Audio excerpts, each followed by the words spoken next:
క్రీస్తునందు ప్రియమైన నా సహోదరి సహోదరులారా, మీకు నా హృదయపూర్వకమైన శుభాభివందనాలు తెలియజేస్తూ ఉన్నాను.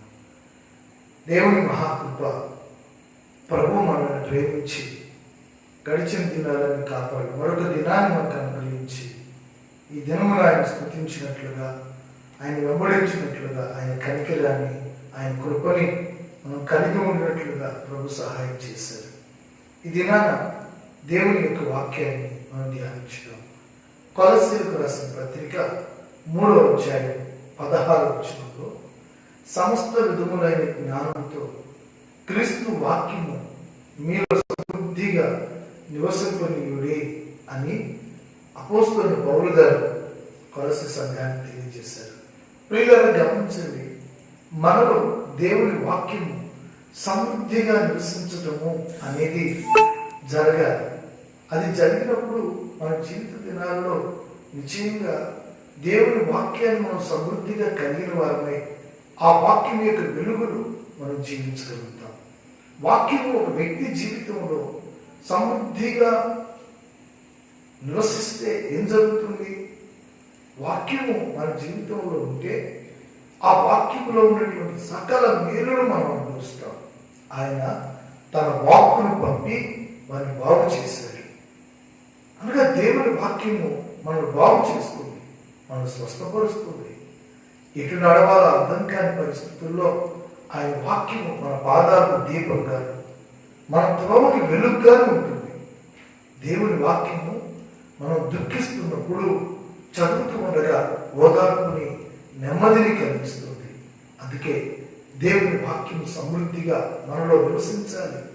దేవుని వాక్య సమృద్ధితో మనం ఈ లోకంలో జీవించాలి. మనకేమున్నా లేకుండా దేవుని వాక్యం సమృద్ధిగా మనలో ఉంటే అదే మన ధైర్యం, ఆనందం. ఈ లోకంలో దేవుని వాక్యానికి మించిన సంపద అనేది లేదు. లేఖనంలో రాయబడిన మాట ఏంటంటే, వెండి బంగారాల కంటే కోరదగినది దేవుని వాక్యం. వెండి బంగారాలు ఎంతో విలువైనవని మనందరికీ తెలుసు. కానీ వాటికంటే విలువైంది, వాటికంటే కోరదగింది, వాటికంటే కూడా మన సంతోషాన్ని, సమాధానాన్ని ఇవ్వగలిగింది యేసయ్య మాట. ఆ మాటని, ఆ వాక్యాన్ని మన జీవితాల్లో మనం కలిగి నడుచుకుంటే నిజంగా ఆ సమృద్ధి అయిన వాక్యం, సమృద్ధి అయిన సంతోషం, సమృద్ధి అయిన సమాధానం, సమృద్ధి అయిన ఆదరణ కలుగు చేస్తుంది. దైవజనుడు అంటాడు, నా అంతరంగంలో విచారములు హెచ్చగా నీ గొప్ప ఆదరణ నాకు నెమ్మది కలిగిస్తుంది. ఏమిటి ఆ గొప్ప ఆదరణ, ఆ నెమ్మది అంటే? ప్రభు చెప్పాడు లేఖనాలలో, వాక్యము బాధలో నెమ్మదిని కలిగిస్తుంది.